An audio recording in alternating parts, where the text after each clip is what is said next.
Ringkas, padat, jelas. Assalamualaikum warahmatullahi wabarakatuh.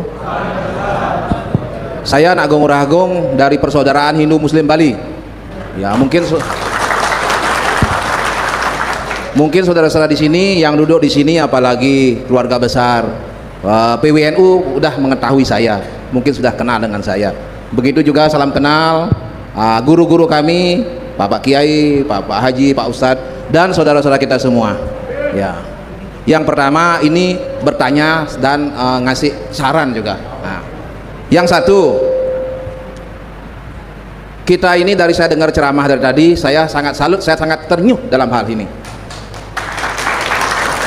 bahwa kita di sini bersaudara. Benarkah kita bersaudara? Berarti benar ceramahnya ini. Karena apa? Kita kan berasal dari Adam dan Hawa. Ya, kan saudara jadinya kita. Ya, satu Tuhan jadinya. Yang ada di Pancasila itu ya ketuhanan yang Maha Esa. Makanya Tuhan udah usah dibahas lagi. Ayo kita bahas yang hidup-hidup aja sekarang. Ya, apa namanya yang sila ketiga, persatuan Indonesia. Ayo kita bersatu. Bisa tidak kita bersatu? Ya, kalau kita udah bisa bersatu, hebat kita. Apalagi tadi dibilang orang Bali, harus orang Bali jadi gubernur. Orang Banten jadi gubernur. Bapak-bapak ini sudah jadi orang Bali nggak? Udah punya KTP Bali nggak? Sambun. Bener? Sambun. Berarti berhak jadi gubernur di Bali? Siap nggak? Siap. Bener? Gimana Kiai? Ya harus begitu. Makanya sekarang seperti tadi dibilang, jangan lagi kita bilang saya dari Banten, saya dari Kediri, saya Muslim Bali. Berani tidak bilang Muslim Bali? Ya apalagi di sini. Saya Muslim apa daerah sini namanya Haji? Pekandelan. Oh, Banjar Pekandelan. Saya Muslim Pekandelan, bilang gitu. Ngapain takut-takut? Ya. Iya, karena apa? Kita ada bukti. Yaitu Raden Ayu Siti Kudijah itu saksi hidup kita, saksi gini kita itu, saksi perjuangan kita. Ayo kita bangkit nanti. Makanya kami sekarang nanti tanggal 10 November ini kita bikin hall. Ayo bantu kita, biar semangat saudara kita umat Hindu, Muslim, Buddha, Kristen. Ayo kita bersatu di sana. Kita memperjuangkan. Mudah-mudahan beliau bisa jadi pahlawan, beliau bisa jadi walinya Allah gitu. Harus gitu. Itu yang pertama. Yang kedua, Pak, kita di Bali ini harus berjuang sama-sama apapun yang terjadi. Karena apa? Di Bali ini adat budaya semua ada. Ayo kita bersatu sama-samalah. Apalagi sekarang ini di Bali ada upacara, ada Natalan, ada Idul Fitri. Ayo sama-sama kita saling menjaga. Seperti masjid, ya pura, gereja. Ayo kita sama-sama. Kita punya pasukan. Ya kalau di Bali namanya pecalang, di Muslim namanya Banser. Ayo kita sama-sama menjaga. Karena apa? Kerukunan antar umat beragama kita harus kita jalankan dengan baik, yaitu dengan sila kelima, keadilan sosial. Kita harus adil semuanya. Kita berhak. Apalagi tadi dibilang harus begini. Kita jangan lihat baru dikasih baru mau memilih. Kalau tidak dikasih, pilih aja yang penting yang baik itu yang dipilih. Makanya saya bilang jangan sampai salah pilih. Di saat memilih, pilih yang terbaik, yang baiklah dipilih. Setuju nggak? Ya itu yang tadi. Itu waktu yang terbatas. Ya, yang terakhir Pak, begini yang terakhir.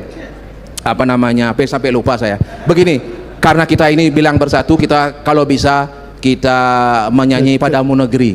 Karena kita biar sama-sama kita sama-sama berjanji. Oke? Setuju nggak? Ya, oke, terima kasih, saya serahkan kepada moderator. Terima kasih, kurang lebihnya kita mohon maaf. Wassalamualaikum warahmatullahi wabarakatuh. Oke, jadi yang aturan matur suksuma sareng Turagung yang sampun memberikan sebuah pernyataan, dan nyanyinya nanti dulu, oke? Kita nyanyi. Baik, berikutnya penanya berikutnya, silakan. Assalamualaikum warahmatullahi wabarakatuh. Bismillah. Pertanyaan saya untuk perkenalkan nama saya Purwito, lahir di Jembrana. Buyut saya memang sudah di Jembrana, Bali. Oke, pertanyaan saya untuk Yai Alawi. Melihat kejadian pemalsuan makam-makam palsu yang ada di bumi Nusantara oleh klan Balawi, apakah ada di belahan dunia ini gara-gara pemalsuan makam, klan tersebut menguasai suatu negara? Kalau ada mohon dijelaskan agar di sini ada pencerahan. Kita sudah tahu sebenarnya pemalsuan makam-makam itu adalah ujung-ujungnya untuk mengumpulkan duit. Yang kedua, sejak saya kecil tidak ada di Bali ini namanya Wali Pitu.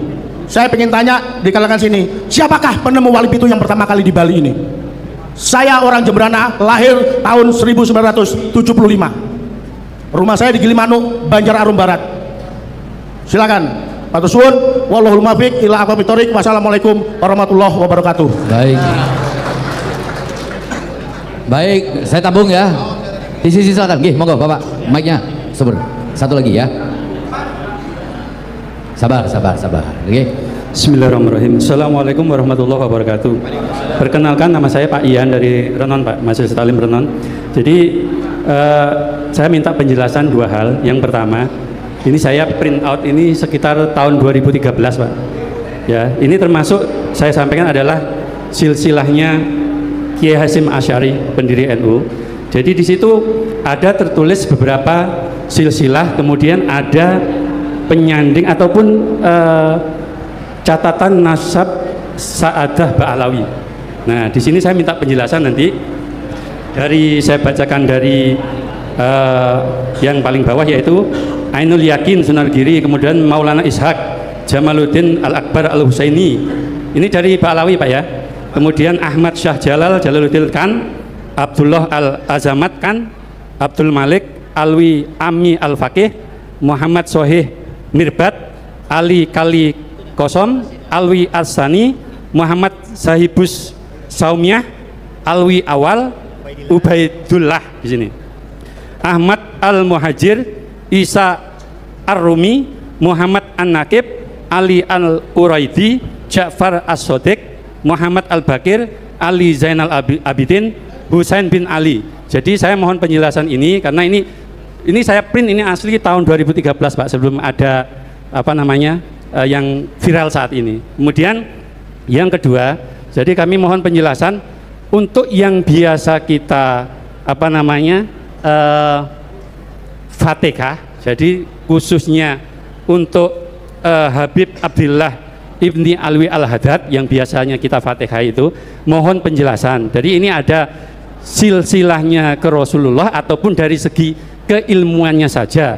Jadi saya mohon penjelasan. Kemudian yang dua ini, kemudian yang terakhir adalah karena kita ini di Bali, jadi seperti disampaikan saudara saya tadi, termasuk ada wali pitu.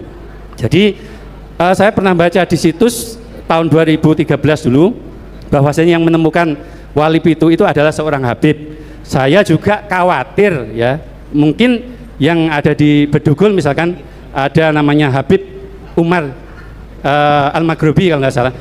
Itu dari guru saya itu pernah mengatakan bahwa itu adalah makomnya Raja Bedugul yang bernama Raden Rohmat. Nah, ini saya juga khawatir juga nanti beberapa waliullah yang ada di Bali ini khususnya itu dihabibkan. Jadi saya itu yang perlu saya pertanyakan. Terima kasih. Wassalamualaikum warahmatullahi wabarakatuh. Waalaikumsalam warahmatullahi wabarakatuh. Saya kira cukup dulu ya. Jadi yang pertama tadi dari Curah sudah memberikan satu pernyataan untuk mengajak bahwa kita adalah bersaudara. Kemudian yang kedua terkait dengan sebuah keraguan tentang wali pitu dan apakah satu negara akan lenyap atau hilang dalam satu negara gara-gara memang pengumpulan dari ziarah, pengumpulan uang. Nah, ini mungkin tadi juga disampaikan satu silsilah. Monggo, Yai. Yang pertama Yai Alawi. Nggih, monggo. Silakan. Terima kasih buat pertanyaannya dari saudara kita Pak Saiful. Yang ditanyakan ini sebetulnya sebuah jawaban yang sangat sensitif dan seksi. Iya, ini sudah masuk dalam tataran politik intelijen. Ya, kita jawab sajalah, kita share ya sedikit-sedikit. Pertama, sebelum saya jawab, saya ingin menghaturkan terima kasih banyak kepada saudara-saudara saya yang berada di Bali, wabil khusus para saudara saya yang beragama Hindu, wabil khusus pada anak agung. Kami sebagai minoritas di Pulau Bali sudah dirangkul, banyak dibantu dalam berbagai hal, sudah barang tentu ini adalah cerminan asli putra-putri Nusantara. Adapun tentang yang ditanyakan tadi, saya ingin kembali menyitir sebuah hadis sahih dari Nabi Muhammad SAW. Man tasabaha biqaumin fahuwa minhum. Semua insya Allah hafal hadis ini. Tapi hadis ini bukan hadis biasa. Hadis ini adalah hadis yang luar biasa dan penjelasannya begitu dalam.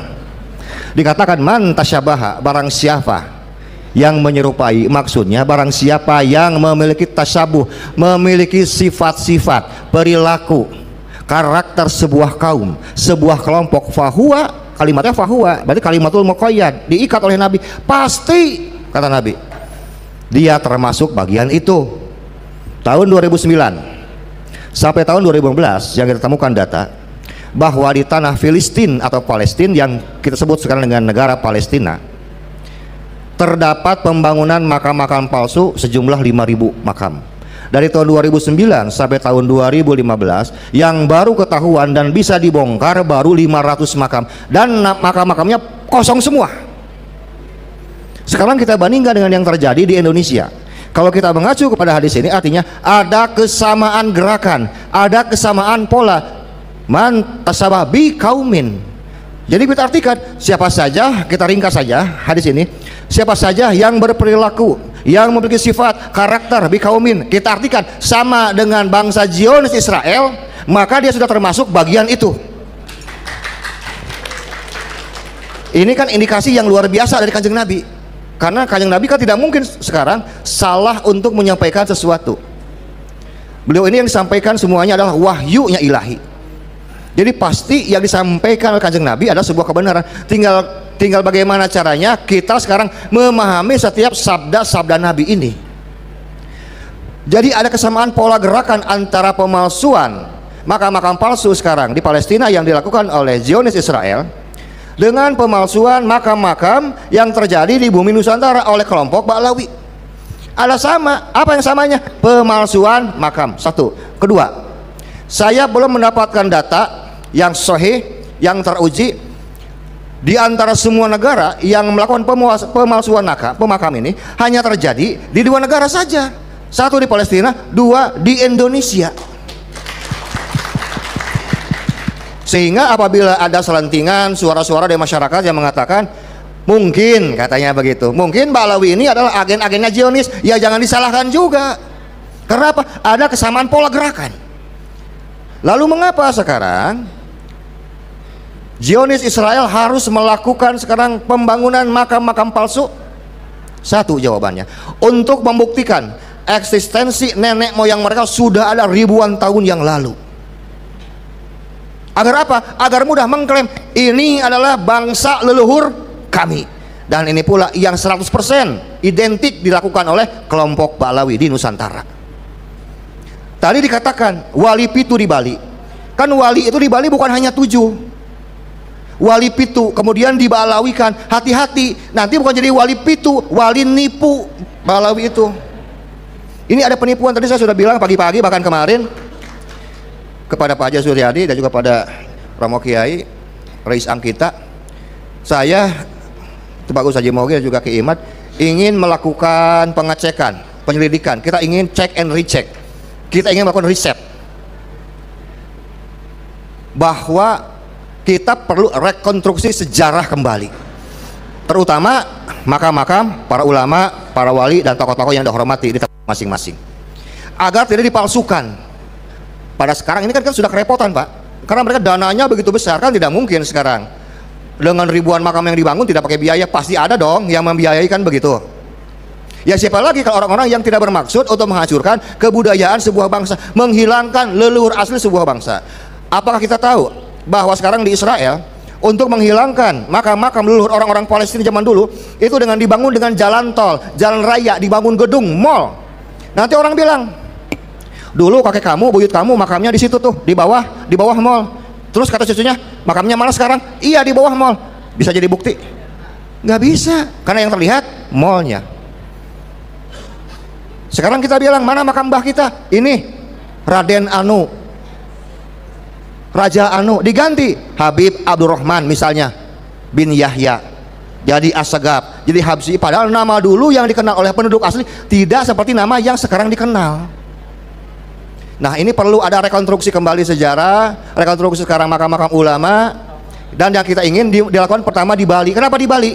Karena semua mata dunia memandang kepada Pulau Bali. Kalau Bali bergetar, insya Allah dunia akan bergetar. Ini yang ingin saya inginkan dimulai dari Bali. Kita akan kumpulkan semua manuskrip, kita akan susun, dan kalau sudah selesai, insya Allah kita akan adakan bedah buku rekonstruksi sejarah Indonesia dimulai di Bali dengan makam wali-wali pitu. Jadi kalau wali pitu sekarang yang saya anggap itu hanya wali limo atau wali panca 5, padahal lebih dari 7. Yang 2 ini kan baru-baru ini dibalawikan, kemudian yang lain dibalawikan. Nanti jangan-jangan juga ketua kita Pak Haji Suryadi jangan dulu meninggal kalau saya minta Pak, nanti Bapak dibalawikan. Ya, bahaya. Mereka ini semua dibalawikan karena ingin menguasai Nusantara. Caranya apa? Pertama, bukan dengan membangun makam-makam palsu. Kembali kita mundur kepada abad 19. Ketika VOC pemerintah Hindia Belanda begitu kerepotan untuk menghadapi perjuangan yang begitu gigih dari orang-orang muslim yang ada di Aceh. Kemudian turunkanlah Snoek Hurgronje. Waktu itu Konfederasi Eropa mendidik dengan sangat baik 2 agen. Yang satu untuk menghancurkan Islam di Mekah dengan menurunkan yang namanya Hemper. Ini agen istimewa, agen spesial yang berasal dari Inggris. Dan yang kedua adalah Snoek Hurgronje. Mereka itu satu kelas, satu bangku yang disimpan di 2 tempat yang berbeda. Dan Snoek Hurgronje untuk menghancurkan Islam yang berada di Nusantara. Apa yang dilakukan? Setelah dilihat, oh orang Islam ini patuh benar sama kiainya. Satu. Maka dibuatlah adu domba antara kiai dengan kiai. Kiai dengan kiai lemah, terpecah belah, tercerai para pengikut-pengikut para kiai. Pondok ini ikut kiai ini, pondok ini ikut kiai. Akhirnya bisa dikuasailah Aceh dengan taktik licik Snoek Hurgronje. Setelah itu ditariklah ke Betawi karena ada pertempuran, perjuangan yang luar biasa dari para kiai, ulama-ulama thariqah yang berada di Banten, sehingga ratusan ulama ditembak dan digantung di lapangan. Atas jasa siapa? Atas jasa Utsman bin Yahya. Jadi Utsman bin Yahya itu saya tidak setuju, mohon maaf Kiai. Utsman bin Yahya itu bukan pengkhianat, tapi pengkhianat sekali, pengkhianat banget. Bukan cuma pengkhianat. Ditempatkanlah di Batavia yang sebelumnya beliau sudah melakukan ekspansi dulu dari Batavia ke Tanah Priangan, Jawa Tengah, Jawa Timur, kemudian mundur lagi balik karena daerah-daerahnya ternyata cukup kokoh, cukup kuat akan urusan antara murid dengan kiainya. Mundur, dan ternyata yang paling lemah dan yang paling bisa diprovokasi adalah di Betawi, dan diangkatlah menjadi mufti Betawi. Dan untuk melemahkan sekarang derajat sosial para kiai yang disebut dengan kiai, ustadz, ajengan dan sebagainya, maka pemerintah VOC memberikanlah gelar Habib kepada imigran Yaman. Maksudnya apa? Untuk menempatkan bahwa gelar Habib ada gelar yang lebih tinggi dibandingkan para ulama, kiai, ajengan, ustadz yang ada di Nusantara. 1.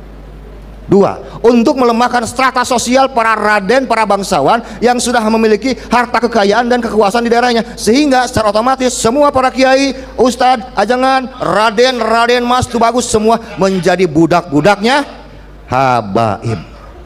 Dan terbukti ajar itu masih terasa dan ampuh sampai saat ini. Betul? Jadi sengaja dibuat untuk merendahkan harkat dan martabat putra-putra terbaik bangsa Indonesia. Dan ini harus saya sampaikan. Jadi kita tidak perlu menghormati yang namanya Habib, itu nggak ada.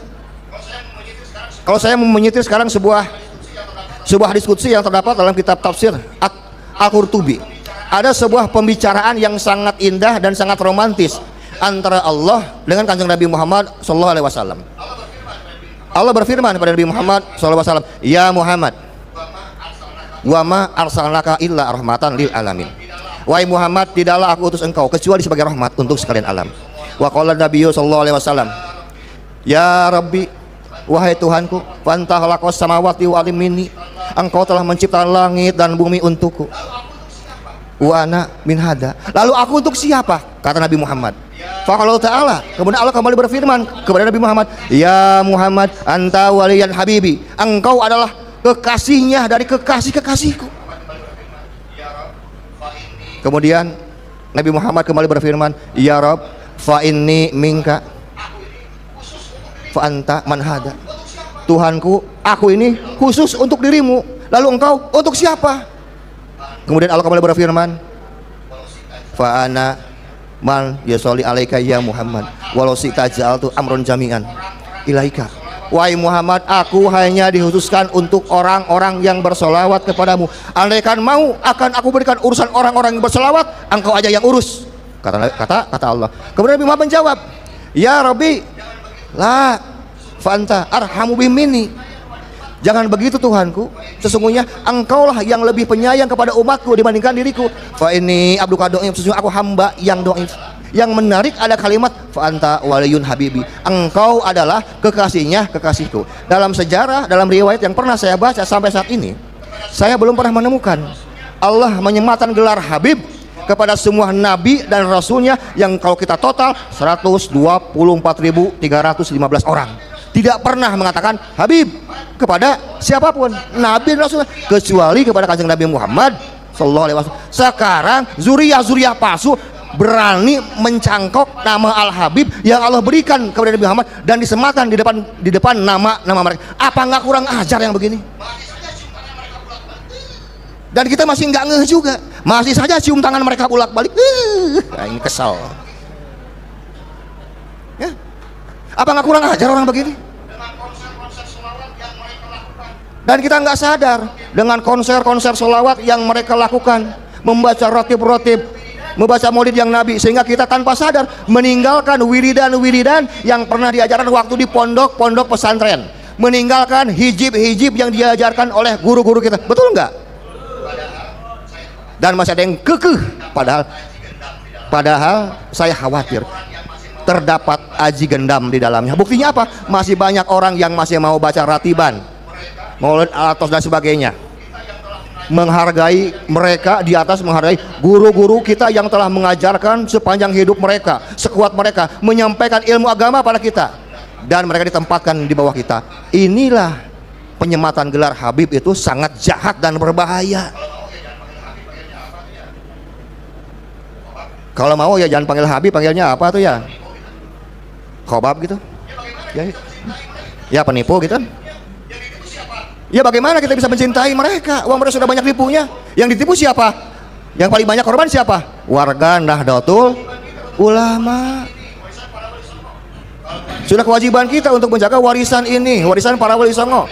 Kalau bukan kita, mau siapa lagi? Kita mau anak cucu kita jadi korban mereka nanti? Ya jelas gak mau. Karena itu kita harus mengambil kesempatan yang baik ini dengan wasilahnya guru kita semua, Kiai Haji Usman, Kiai Haji Madudin Usman, dengan tesis awalnya yang begitu booming, menggemparkan bumi. Kanjeng Nabi Muhammad SAW pernah bersabda, man futiya babu minal khairi fa in ta'izu fa innahu la tatibatu yaku anhu. Barang siapa orang yang dibukakan pintu-pintu kebaikan olehnya, maka cepatlah segera mengambilnya, karena ia tidak tahu kapan pintu itu akan segera ditutup bagi dirinya. Ini bicara kesempatan. Kalau kita ingin membangun kembali, merekonstruksi sejarah, kemuliaan, keagungan Nahdlatul Ulama, mengangkat kembali derajat-derajat kayak kita, inilah saatnya. Karena itulah dibentuklah PWI Laskar Sabilillah. Dan inilah berhubungan dengan Hari Santri, kan dengan tafsir gampang mas, santri teh matahari, san matahari, tri teh tiga. Inilah gerakan matahari ketiga. Kenapa? Cahaya PBNU sedang redup, Jatman sedang redup. Pindah kemana? Pindah kepada perjuangan Wali Songo Indonesia Laskar Sabilillah. Jadi gerakan ini adalah gerakan matahari ketiga. Jadi jangan kaget kalau kedepannya cahaya kita betul-betul mampu menyinari orang-orang yang selama ini belum mampu melihat kebenaran dengan sebenar-benarnya. Mungkin begitu Pak Saiful, hatur nuhun. Dan untuk masalah silsilah tadi, monggo disambung oleh Kang Tubagus Mogi. Tes.